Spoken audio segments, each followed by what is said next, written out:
again. There's one, and there's one.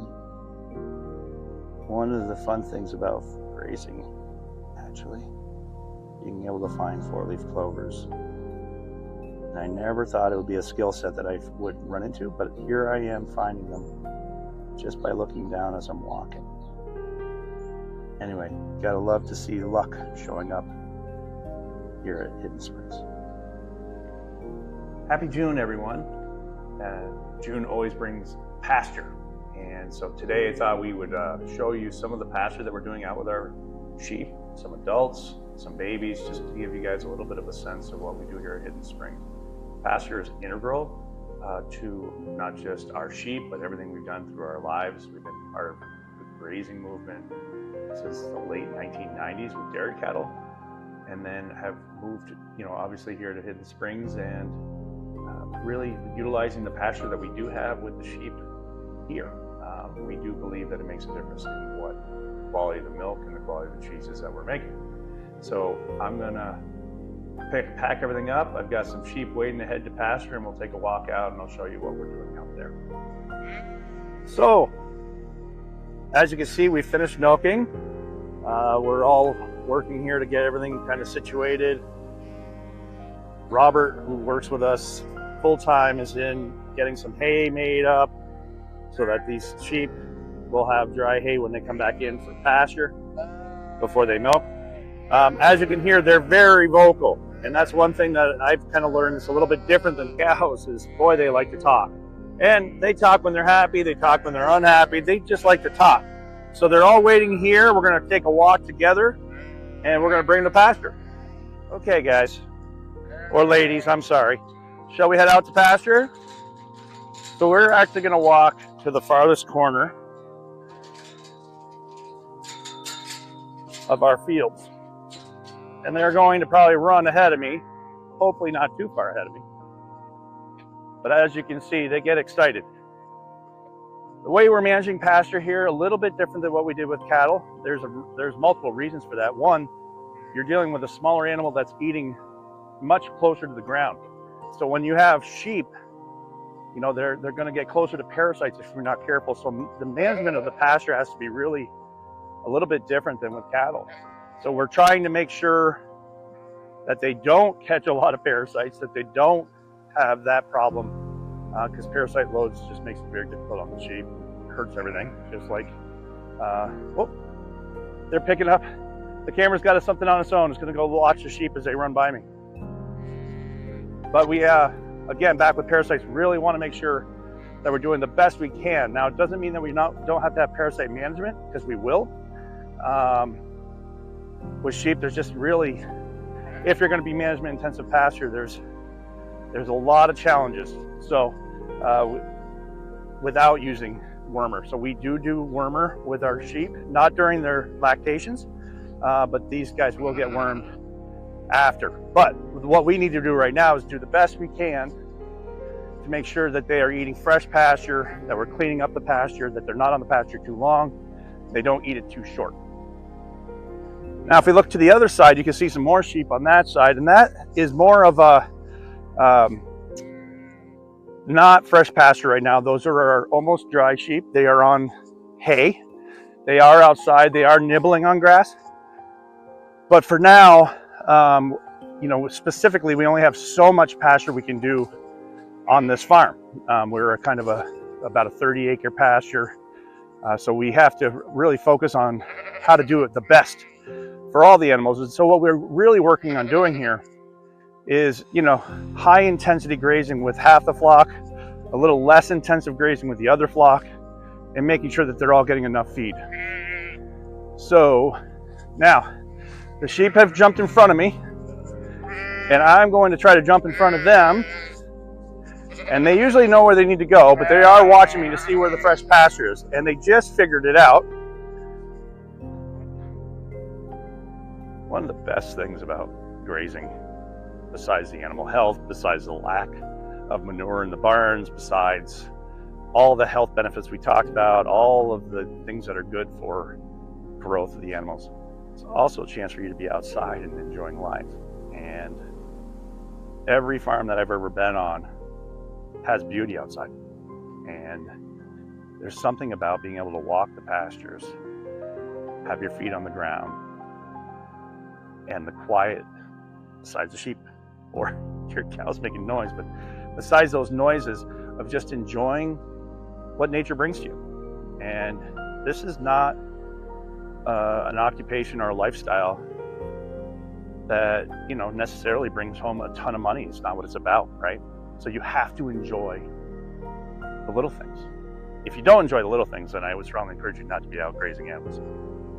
But if you do want to enjoy a different type of lifestyle, make sure you get out there, you walk your pastures, spend some time incorporating yourself when you're out here.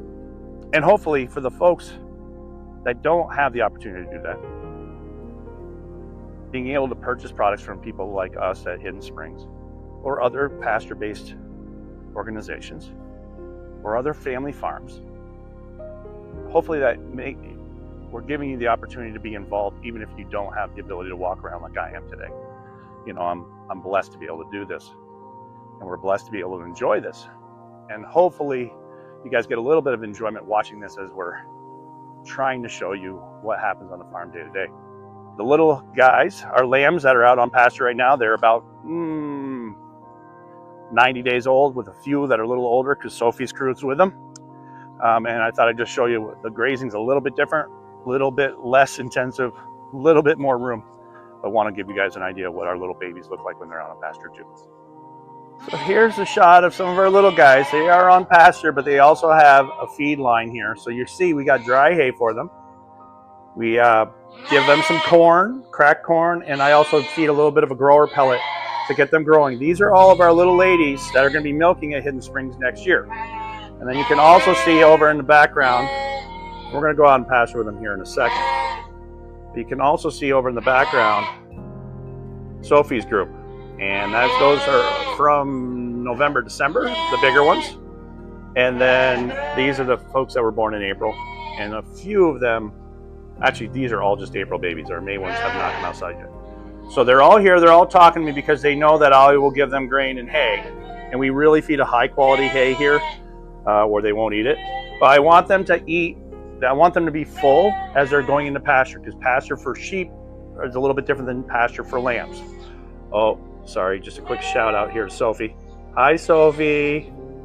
Sophie and I, on a side note, are still not really back to being good friends. She's still really upset that I shaved her and sheared her and made her look pretty for the camera, and she's just not over it yet, but we'll get there. All right, so I'm gonna walk around and bring them out to pasture, see if they'll follow me, teaching them some grazing management here, and give you guys an idea of what I'm putting them out on pasture. Hey guys, wanna come to pasture? You see me here, come on. Give them a little shake of a grain just to get them to follow me a little bit, because they're kind of on their own schedule here. Come on guys, you coming? You coming? Come on, come on, come on out. Come on out. Here they come. Get one or two going and then they all come. Come on. Come on. Come on. Come on.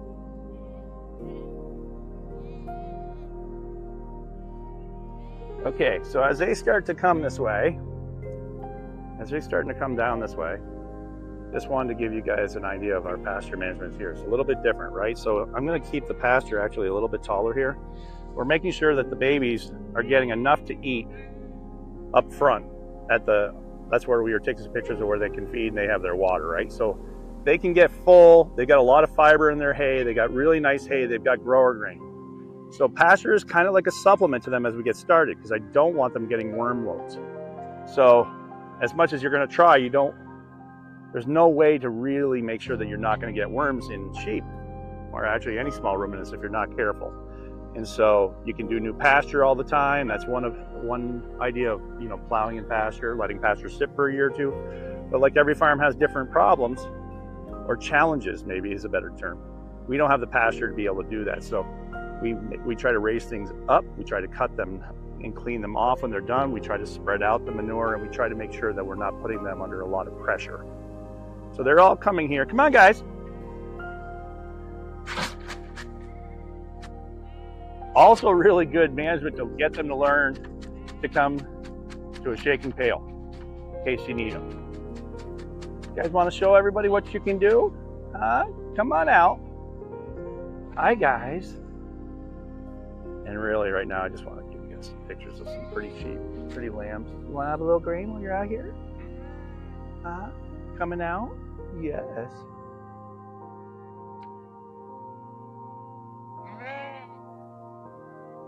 And once they get out here, you can see they're nibbling.